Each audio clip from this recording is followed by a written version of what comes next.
Jangan lupa subscribe di YouTube channel Metro TV News dan juga nyalakan notifikasinya.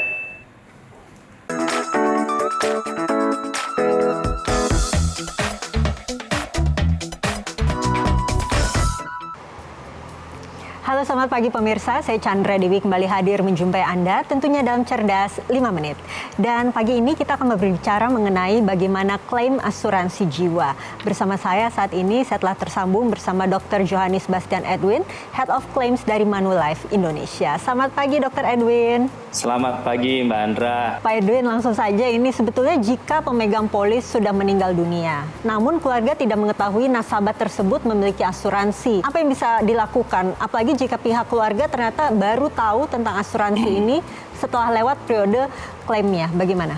Ini salah satu kesalahan yang sering terjadi.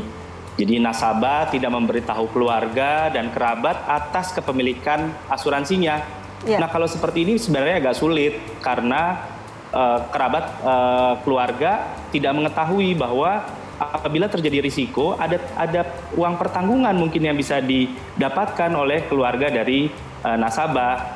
Nah bisa saja sih mungkin perusahaan asuransi diberitahu atau tenaga pemasar perusahaan asuransi mengetahui situasi tersebut dan menghubungi ahli waris. Tetapi sebenarnya yang paling penting adalah nasabah apalagi sudah membayar premi secara rutin, kemudian mengetahui benefit-benefitnya, memberikan informasi kepada keluarga bahwa ia memiliki pertanggungan dan apabila terjadi risiko terhadapnya maka akan ada uang pertanggungan yang bisa didapatkan oleh ahli warisnya.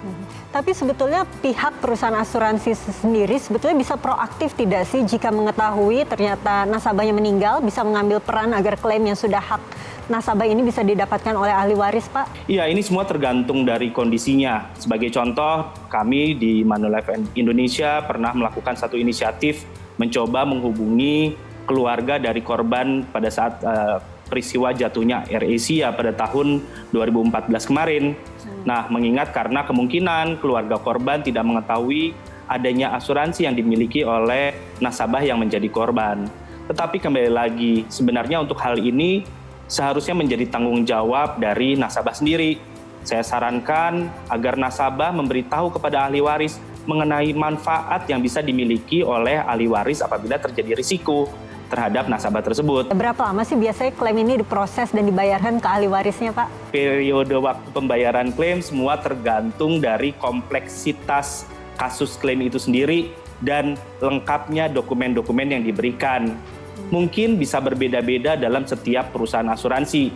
Tetapi jika dokumen-dokumen yang dipersyaratkan sudah lengkap dan klaimnya memang sesuai dengan ketentuan polis, biasanya semua proses mulai dari awal sampai dengan proses pembayaran atau uang masuk ke rekening nasabah itu maksimal 2 minggu atau 1 bulan selama prosesnya sudah sesuai, persyaratannya sudah cukup lengkap. Baik, sebagai penutup untuk mengingatkan kembali kepada pemirsa kita di rumah ini, Dr. Edwin, apa saja langkah dan hal-hal yang perlu diingat oleh mereka dan dilakukan oleh nasabah supaya proses klaimnya berjalan dengan lancar dan klaimnya bisa dibayar, tidak ditolak, bagaimana? Pertama dan yang paling penting adalah saat mengisi formulir pengajuan asuransi, kita wajib mencantumkan informasi yang sejujurnya dan keadaan yang sebenarnya agar terhindar dari penolakan klaim di kemudian hari. Kemudian kenali, pahami, pelajari secara cermat isi polis kita sebaik mungkin. Pastikan bahwa kita mengetahui manfaat apa saja yang bisa kita dapatkan, apa saja persyaratan yang dibutuhkan. Kemudian manfaatkan 14 hari masa mempelajari polis pada setelah menerima dokumen polis. Kemudian pastikan segera melakukan pengajuan klaim sesaat setelah terjadi risiko. Karena perusahaan asuransi memiliki tenggang waktu untuk pengajuan klaim.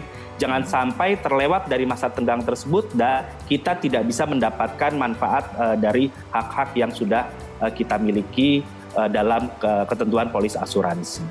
Baiklah, Dr. Edwin, terima kasih banyak, Dok, atas informasinya kepada pemirsa kita, Dok. Terima kasih. Dan pemirsa, demikianlah Cerdas 5 Menit, Cerdas Finansial untuk episode kali ini. Saya Chandra Dewi, terima kasih dan sampai jumpa. Dipersembahkan oleh